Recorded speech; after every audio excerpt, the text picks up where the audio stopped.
नमस्कार, खबर तो समझ के देख रहे हैं आप और मैं आपके साथ रंजना रावत। बुलेटिन की शुरुआत बड़ी खबर के साथ करेंगे और बड़ी खबर आपको बिहार की राजधानी पटना से बता रहे हैं। ऑपरेशन क्लीन के तहत 21 सिपाही बर्खास्त किए गए हैं। शराबबंदी के उल्लंघन मामले में 5 की बर्खास्तगी हुई है। तो ये बड़ी खबर आपको बता रहे हैं पटना से, जहां ऑपरेशन क्लीन के तहत 21 सिपाही बर्खास्त किए गए हैं। और आपको बता दें कि किन किन मामलों के तहत बर्खास्तगी की गई है। शराबबंदी के उल्लंघन मामले में 5 की बर्खास्तगी की गई है।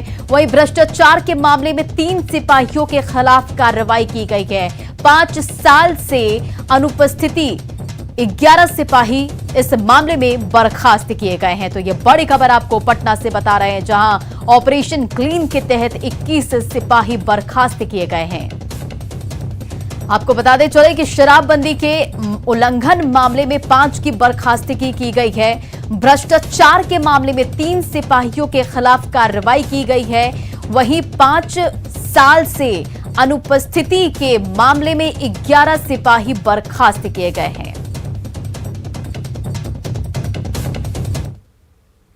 चलिए अब खबर तो समझिए। दरअसल बिहार सरकार शराबबंदी को हर हाल में सफल बनाना चाहती है और नीतीश कुमार ने भ्रष्टाचार पर नो टॉलरेंस की बात कही है और इसी के तहत ये कार्रवाई लगातार जारी है। सरकार जो है वो शराबबंदी को हर हाल में सफल बनाने के लिए तैयार है और बिहार को भ्रष्टाचार मुक्त बनाने की कवायद भी है। पुलिस और शराब माफिया के बीच मिलीभगत का आरोप लगातार लगता रहा है और ऑपरेशन क्लीन को इसी की कड़ी का हिस्सा माना जा रहा है। बढ़ते हैं आगे। अब बात आज नरेंद्र मोदी की। प्रधानमंत्री नरेंद्र मोदी ने राष्ट्रपति के अभिभाषण के प्रस्ताव के जवाब में एक बार फिर कांग्रेस पर हमला बोला। साथ ही उसे सबसे पुरानी पार्टी होने के नाते लोकतांत्रिक मूल्यों का आदर्श बनाने की जिम्मेदारी लेने की नसीहत दी। हालांकि कांग्रेस ने इस 5 राज्यों के विधानसभा चुनाव का भाषण करार दिया है।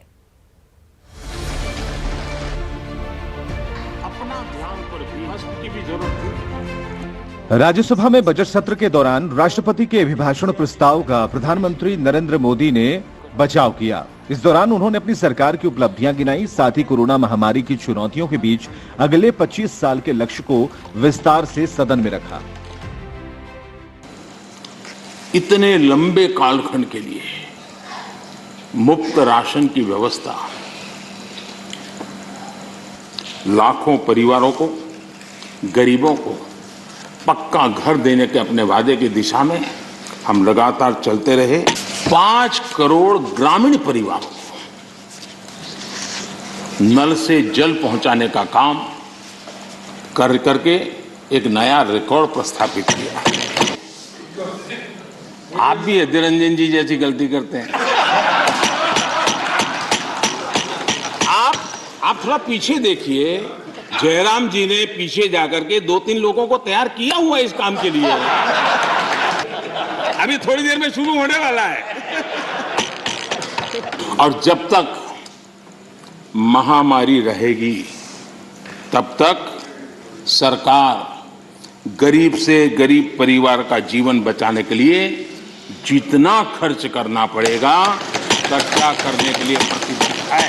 गर्व के साथ कहना चाहिए था कि भारत मदर इंडिया ये मदर ऑफ डेमोक्रेसी है।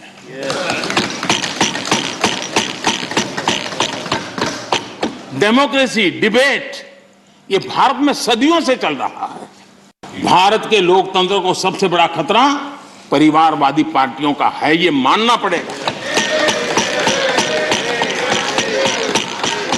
जब पार्टी में भी कोई एक परिवार सर्वोपरि हो जाता है तो सबसे पहली कैजुअलिटी टैलेंट की होती है। अगर महात्मा गांधी की इच्छा के अनुसार कांग्रेस न होती तो क्या होता? लोकतंत्र परिवारवाद से मुक्त होता। अगर कांग्रेस न होती तो इमरजेंसी का कलंक न होता। अगर कांग्रेस न होती तो जातिवाद और क्षेत्रवाद की खाई इतनी गहरी न होती। अगर कांग्रेस न होती तो सिखों का नरसंहार न होता। अगर कांग्रेस न होती तो कश्मीर के पंडितों को कश्मीर छोड़ने की नौबत न आती। अगर कांग्रेस न होती, घर, सड़क, बिजली, पानी, शौचालय, मूल सुविधाओं के लिए इतने सालों तक इंतजार न करना पड़ता। प्रधानमंत्री नरेंद्र मोदी का संबोधन कांग्रेस समेत पूरे विपक्ष को रास नहीं आया। उन्होंने इसे महज 5 राज्यों के लिए चुनावी भाषण करार दिया। उन्होंने ये सब छोड़ के सिर्फ कांग्रेस पार्टी को टारगेट करके सिर्फ एक ही पार्टी को ऐसा बोलते गए, तो इसीलिए हमने ये कहा कि ये उत्तर देने के बजाय जो 5 राज्यों में चुनाव हो रहे हैं उनको मैसेज देने के लिए यहाँ भाषण कर रहे थे। इससे पहले पीएम मोदी ने लोकसभा में अपने 100 मिनट के मैराथन जवाब के दौरान कांग्रेस पर जमकर हमला बोला था। राज्यसभा में उनका संबोधन करीब 96 मिनट का रहा, जिसमें उन्होंने महंगाई, रोजगार, गरीबी, किसान और अर्थव्यवस्था में आए बदलावों पर चर्चा की। Bureau report, news 18 network. तो राज्यसभा में प्रधानमंत्री नरेंद्र मोदी ने कांग्रेस पर जमकर निशाना साधा। चलिए अब खबर तो समझिए। प्रधानमंत्री ने कांग्रेस पर प्रहार कर विरोधियों को जवाब देने की कोशिश की। 5 राज्यों के चुनाव शुरू होने से पहले जनता को संदेश दिया। कांग्रेस की नाकामी गिनाकर विरोधियों को कमजोर बताने की कोशिश प्रधानमंत्री नरेंद्र मोदी ने की। पुराने मुद्दों को उठाकर सदन में चुनावी मुद्दा बनाने की कोशिश की। वहीं बीजेपी पर लगे आरोपों का पलटवार करने की भी प्रधानमंत्री नरेंद्र मोदी ने राज्यसभा में कोशिश की। बढ़ते हैं आगे और अब बात लालू प्रसाद यादव की।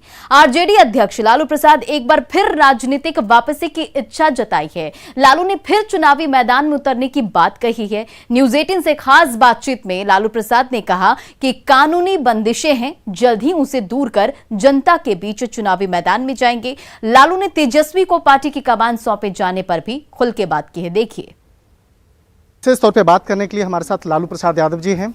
लालू प्रसाद यादव जी, वही बजट सेशन भी चल रहा है। संसद में आपकी जो कमी है, कई राजनेताओं ने महसूस किया कि आपकी कमी खल रही है संसद भवन में। इसको आप कैसे देखते हैं? देख रहे हैं, हम सब बारीकी से चीज़ों को देख रहे हैं। हम चुनाव जरूर लड़ रहे हैं। अभी कोर्ट की मतलब बंदिश है, हम उन चीज़ों को दूर करके चुनाव लड़ेंगे, आ जाएंगे। राष्ट्रीय कार्यकारिणी की बैठक के साथ साथ और भी कोई चीज़ें चल रही हैं? इसके साथ मतलब रांची जाएंगे हम। पार्टी का मीटिंग जो अधिवेशन होता है, संवैधानिक दायित्व होता है हर पॉलिटिकल पार्टी का। उसमें नए पुराने सब लोग भाग लेते हैं नेशनल एग्जीक्यूटिव के। हर चीज़ों पर देश की वर्तमान स्थिति, प्रदेश, दुनिया के बाद वो चर्चा करते हैं, हम लोग देखते हैं। तेजस्वी को कमान देने की बात चल रही है, तो इसमें आपका क्या कहना है? अफवाह का जवाब हम नहीं देते हैं ना कोई चीज़ को। किसी को देने से थोड़ी किसी को हो जाता है। हमको कोई दिया, मेहनत अपना करेंगे, हम लोग सब करता है। ठीक, चलिए, आपके बेहतर स्वास्थ्य के लिए बहुत बहुत शुभकामनाएं। और जिस तरह से लालू जी की बात करें, तो भारतीय संसद की बात करें, भारतीय राजनीति में कहें, एक बहुत ही एक बड़े चेहरा हैं। और जिस तरह से पिछले कुछ दिनों से अपने घर में आराम कर रहे हैं, इनका कहना है कि आने वाले वक्त में राजनीति में फिर से एक बेहतर तरीके से वापसी भी करेंगे। वीडियो जर्नलिस्ट कार्तिक के साथ शंकर आनंद, न्यूज़ 18 दिल्ली। तो राजनीतिक वापसी को लेकर लालू प्रसाद यादव ने इच्छा जाहिर की है, चुनाव लड़ने की इच्छा जाहिर की। अब चलिए इस खबर को समझिए। परिवार को जोड़े रखने के लिए लालू का अध्यक्ष बने रहना बेहद जरूरी है। नेता प्रतिपक्ष के साथ तेजस्वी को राष्ट्रीय अध्यक्ष की जिम्मेदारी देना मुश्किल है। सामाजिक न्याय के नेता के तौर पर पार्टी में लालू की ही पहचान है। कैडर वोटर के बीच लालू का मतलब होता है राष्ट्रीय जनता दल। हालांकि लालू ने नए बयान में योग्यता की बात कहकर उठी हुई चर्चाओं पर फिलहाल जो है वो विराम लगा दिया है।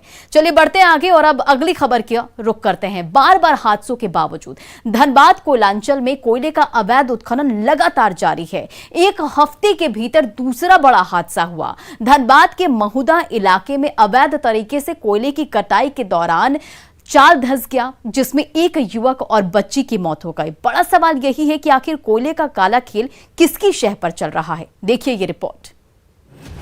धनबाद में एक और चाल धंसने से मचा हड़कंप। महुदा में कोयले के अवैध खनन के दौरान हादसा। एक हफ्ते में दूसरे हादसे ने खोल दी प्रशासन की पोल। निरसा के बाद महुदा, क्या कर रही है सरकार?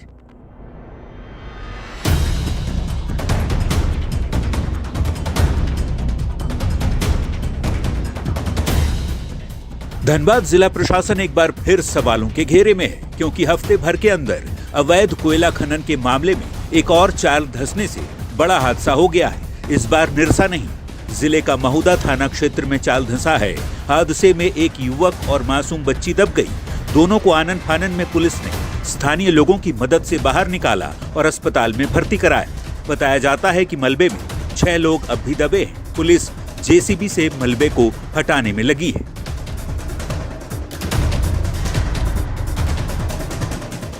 आप 2 तस्वीरों के जरिए देख सकते हैं कि कैसे महुदा में पहले चाल धंसी और राहत के साथ ही बचाव कार्य कैसे चलाए जा रहे हैं। ये हालात तब हैं जब ठीक एक हफ्ते पहले 1 फरवरी को निरसा में चाल धंसने से 16 लोगों की मौत हो गई थी। शासन और प्रशासन पर उठे सवाल के जवाब आए नहीं कि एक बार फिर से महुदा इलाके में चाल धंसने से प्रशासन सवालों के घेरे में आ गया। स्थानीय बीजेपी नेता ने साफ तौर पर आरोप लगाया है कि प्रशासन से लेकर सरकार तक इस काले खेल में शामिल है। को भी सूचना मिला है कि सरासर प्रशासन की लापरवाही है। महुदा ही नहीं, पूरे जिला में अवैध उत्खनन और कोयला डिपो का धनबाद में 5 गुमटी कम है और डिपो ज़्यादा है। प्रशासन और सरकार खुलेआम कोयला लोहा का लूट कर रही है। 4 दिन पहले ही निरसा में अवैध उत्खनन में दर्जनों लोग दब गए थे। उससे भी प्रशासन चेता नहीं, 1-2 दिन शांत रहती है और फिर जो अवैध रूप से कोयला का कारोबार करते हैं वो फिर सक्रिय हो जाते हैं। हादसा महुदा थाना क्षेत्र के लोहपिट्टी स्थित ग्वाला गांव में अवैध कोयला खनन के दौरान हुई। लेकिन आए दिन हो रही ऐसे हादसों से सबक न लेकर प्रशासन कोयले के अवैध खनन को क्यों नहीं रोक पा रही, इस पर गंभीर सवाल खड़े हो रहे हैं। सवाल शासन से लेकर प्रशासन तक उठ रहे हैं। सवाल ये कि क्या सरकार को ये तस्वीर नहीं दिख रही? कोयले का अवैध खनन जारी क्यों है? आखिर प्रशासन और पुलिस क्या कर रही है? कोयले के काले सिंडिकेट में क्या माफिया और पुलिस की मिलीभगत है? सवाल कई हैं, लेकिन प्रशासन की नाक के नीचे जिस तरह काले हीरे की अवैध तरीके से कटाई हो रही है, जिस तरह से कोयले की अवैध ढुलाई लोगों की जान की परवाह किए बगैर उसे जारी रखने की छूट दी जा रही है, वो वाकई गंभीर सवाल उस सरकार और प्रशासन पर खड़े कर रहा है जो खनिज संपदा को सुरक्षित रखने के खोखले दावे करता है। न्यूज़ 18 के लिए धनबाद से संजय गुप्ता की रिपोर्ट। लगातार जो ये तस्वीरें कोयलांचल से निकलकर आ रही है, सवाल यही उठता है कि आखिर कोयले का काला खेल किसकी शह पर चल रहा है? क्या ये तस्वीरें सरकार को नजर नहीं आ रही है? खैर, खबर तो समझिए, धनबाद में 1 हफ्ते के भीतर ये दूसरा हादसा हुआ है। इससे पहले भी करीब 1 सप्ताह पहले हादसा हुआ था और करीब 16 लोगों की जान चली गई थी। तमाम दावों के बावजूद कोयले का अवैध खनन लगातार जारी है। हादसों के बाद भी लोग सबक नहीं ले रहे हैं। शासन और प्रशासन की लापरवाही जिंदगी पर भारी पड़ रही है और सरकार हादसों के बावजूद ठोस पहल नहीं कर रही और इन तमाम कई सवाल भी इस पूरे मामले में खड़े हो रहे हैं। बढ़ते आगे, इधर बिहार में भ्रष्ट अधिकारियों के खिलाफ कार्रवाई लगातार जारी है। बालू माफिया से मिलीभगत के आरोपी एसडीपीओ संजय कुमार की 1 करोड़ 40 लाख की संपत्ति का पता चला है और जांच के कई दस्तावेज भी मिले जिनकी जांच चल रही है। ये रिपोर्ट देखिए। बिहार में एक और भ्रष्टाचारी पर बड़ा प्रहार। घुसखोर पुलिस अफसर के ठिकानों पर रेड। शिकंजे में रोहतास के तत्कालीन एसडीपीओ संजय कुमार। ईओयू की पटना और बक्सर में कई जगह छापेमारी।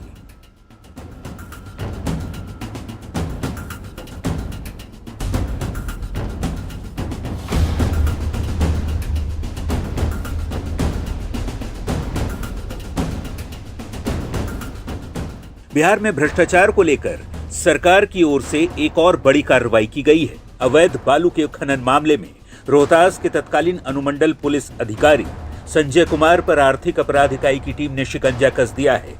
ईओयू की टीम मंगलवार सुबह से ही इस भ्रष्ट पुलिस अधिकारी के पटना और बक्सर आवास पर एक साथ तलाशी कर रही है। पटना के राजीव नगर थाना क्षेत्र के आशियाना नगर स्थित सूर्य विहार कॉलोनी और बक्सर के मुरार थाना क्षेत्र के बसंतपुर चौगाई गांव स्थित पैतृक आवास पर भी रेड डाले गए हैं।